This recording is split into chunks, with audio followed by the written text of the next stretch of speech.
okay ninkan dadka laga qabto waaye waxa qiyaasa qaar badan oo idin kamid ah qofka uu yahay waa taqaaniin ninkan magaciisa waxa la dhahaa Robert F Kennedy waxa adeerkiisa ah madaxweynihii hore ee Mareykanka John F Kennedy ninkan xataa waa siyaasi doorashadii hadda u dambeysay ee Mareykanka ee madaxweynenimada wuu isa soo sharaxay inkastoo meel fiican uusan gaarin fideogan siyaasad ma ku saabsana ninkan haddaan ku dhaha ka waran da'diisa 71 sano waay haddana jirkiisa saan ayuu eg yahay haddaba asoo da'dan jiro jirkiisana saan u eg yahay dad badan ayaa su'aal ka keenay maalin dhaweyd Instagram-kayga waxaan soo geliyay ninkan natural miya mise sir ayaa u qarsan 2,000 oo qof ayaa codeysay dhamaantood ama inta u badan waxay isku raaceen ninkan natural inuu yahay haddaba taas run miya mise waa been fideogan ayaa si fiican kugu sharaxa marka inta fideoga u galin waxa si sharaf leh kaaga codsanaa commentiga inaad igu soo qortid meeqa sana jirtaa meeqa xabo oo pull up ah ayaa suubin kartaa bank press miisaan intee leeg ayaa ku suubin kartaa bal intaas commentiga igu soo qor adoo mahadsan soo dhawaada mininkiini waay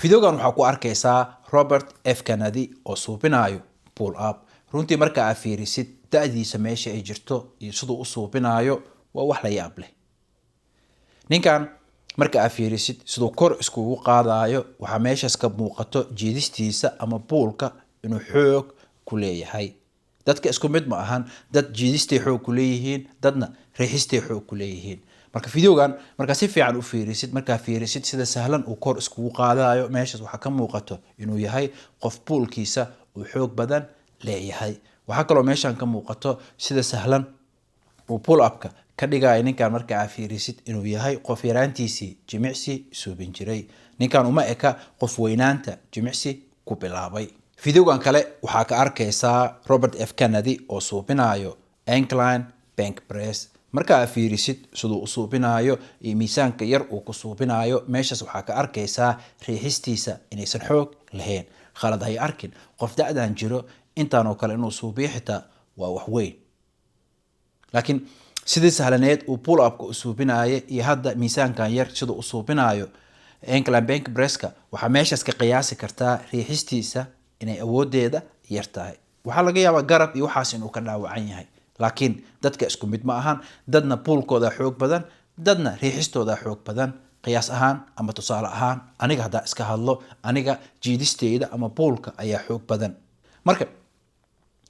marka aad fiirisid miisaanka yar uu ku suubinayo iyo inta uu ka suubinayo iyo sidoo u suubinayo meeshaas waxa ka arkaysaa awoodiisa riixista inaysan ahayn mid aad u badan oo gaarsiisan tiisa jiidista fideogan kalena waxa ku arkaysaa Robert F Kennedy oo suubinayo push up marka aad fiirisid sidoo push up ku suubinayo da'diisana aad fiirisid waa wax la yaabo laakiin muhiimadda ma aha sidoo push up ku suubinayo push upka uu suubinayo waxa ka muhiimsan bal jirkiisa soo eg yahay murqihiisana si u soo baxayaan iyo da'da uu jiro dabcan saliid waxa loo mariyay murqihiisa banaanka u soo bixinayso laakiin marka aad fiirisid qof 71 sano jiro murqihiisana saan banaanka ugu soo baxayaan impressive way marka hadda waxa la soo gaaray su'aashii ugu muhiimsaneed ee fideoga ninkan natural miya mise sir ayaa u qarsan bal haddaan dhahna ka waran asiga afkiisa aan ka dhageysano asaan oo sheegi doono inuu natural yahay iyo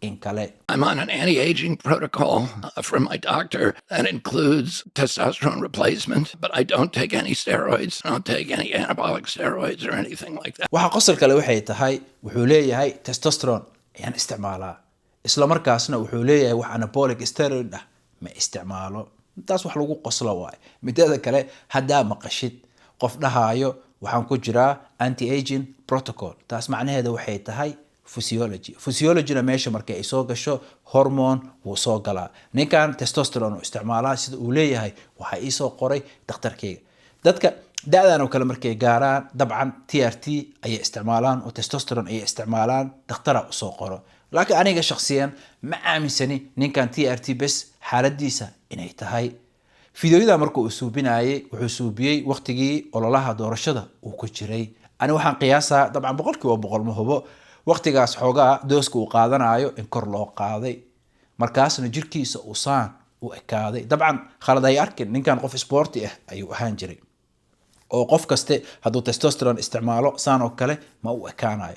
ninkan intuu waxaan isticmaalin ka hor qof foundationkiisa uu dhisan yahay ayuu ahaa. laakiin waxa aanay aaminsaneen waqtigu ninkan fiidiyoyadan suubinayay dooska uu qaadanayay inuu ahaa mid waxyar ah oo TRT ah oo dhakhtar soo qoray. mar haddaa aragtid qofku dhahaayo waxaa ku jira anti-aging protocol, taas macnaheeda waxay tahay ama waxaa laga hadlaa waa physiologyna marka laga hadlo hormoon ayaa meeshaan soo galaayo.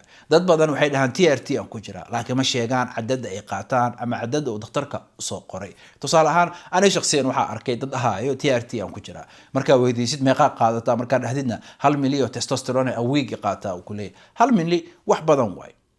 1 milli oo testosterone markaa qaadatid jirkaaga waxaa soo galayso 250 milligram oo testosterone. taas waxay dib kugu celinaysaa dhalinyaronimadaadii. dabcan cadad badan oo sida bodybuilder oo kale u ekaanaysid ma aha, laakiin qofka normalka ah waa ka fiicnaanaysaa. taas macnaheeda ma ahan inaad natural tahay. dabcan qofka markuu weynaado jirkiisa hadduu joojiyo testosterone badan inuusan soo saarin, qofkaasna uu rabo inuu jimicsado, hadduu dhakhtar u tago oo loo soo qoro cadad caafimaadkiisa uu ku jiro, dantiisa ay ku jirto, wax dhib ah ay leedahay ma lahan. laakiin waqtiga hadda la joogo qof kasta dhakhtar uu tagoyaa testosterone waa loo soo qoroyaa. taas macnaheeda ma ahan natural inaad tahay. mideeda kale testosteroneka marka lagu soo qoro isku dirtid, taas macnaheeda ma ahan in dhakhtarka meeshas kuu keen dambeynayso. waxaa loo baahan yahay dhakhtar kula socdo oo inaad iska qaadatid bes ma ahan. mar kaste waa dhiigag inaad iska qaadaa oo fiirisaa haddii dhibaato keentay iyo haddii kale. dadka qaarkood sanadkii 2 jeer 3 jeer ayay dhiig iska miiraan sababtoo ah hemoglobinkooda ayaa kor u kaco. dadka qaarkood testosterone markay isticmaalaan iyadoo dhakhtar usoo qoray estrogenkooda ayaa kor u kaco, markaasna waxay u baahdaan daawooyin estrogenkooda hoos u dhigaayo. marka haddaa isleedahay ama haddaad si sahlan dhakhtar uga soo qaadatay oo isleedahay iska isticmaal, ogow xataa iyadoo dhakhtar kuu soo qoray dhibaato ayay kuu keeni kartaa. markuu dhakhtar kuu soo qoraayo macnaheeda waxay tahay waxaa loo baahan yahay 100% dhakhtar kula socdo. 6 biloodba maraa dhiigag badan iska soo qaadaysa oo la fiirinaa xaaladda meesha ay marayso. mararka qaar dhibaato ay keenaysaa oo dadka inta badan way u keentaa, dadka qaarna uma keento, qofka ayay ku xiran tahay. laakiin muhiimadda waxay tahay waxaa loo baahan yahay dhiigag joogteen ah oo lagaa qaado oo dhakhtarkaaga fiiriyo. marka adiga fiidiyoga fiirsanaayo bal meeqa sanaa jirtaa, meeqa xabo pull up aad suubin kartaa, meeqa kiila bench press ku suubin kartaa, jiidistaada iyo riixistaada tee xoog badan, bal commentiga igu soo qor. intaa fiidiyoga ka bixin adiga fiidiyoga fiirsanaayo haddaa rabtid si natural ah jirkaaga inaad u dhisatid ila soo xiriir, anaa coach kuu noqonayo. ani markaan ku leeyahay coach aan kuu noqonaa macnaheeda ma ahan barnaamij inaan kuu soo suubiyo oo kuu soo diro oo meeshaas iskugu keen dambeynayso. barnaamijka dhan waa kula soconaa, wax walba anaa soo diyaarinayo. adiga waxaa lagaa rabaa suubis iyo inaad warbixin isoo siisid. marka haddaa rabtid jirkaaga inaad bedeshid waxaa igala soo xiriirtaa emailkan, ama haddaa rabtid waxaa si toos ah igala soo xiriiri kartaa website-keena. haddii aad u baahan tahay supplements sida protein, pre-workout, creatine, wax walbo supplements aad u baahan tahay waan haynaa. waxaa si toos ah uga dalban kartaa website-keena. haddaa Yurub joogtid gurigaaga si sahlan ayaa lagugu keenaa. mideeda kale annaga waxaan gadnaa bes alaabta suuqa ugu fiican, shirkadaha suuqa ugu fiican alaabtay soo saaraan bes aan gadnaa.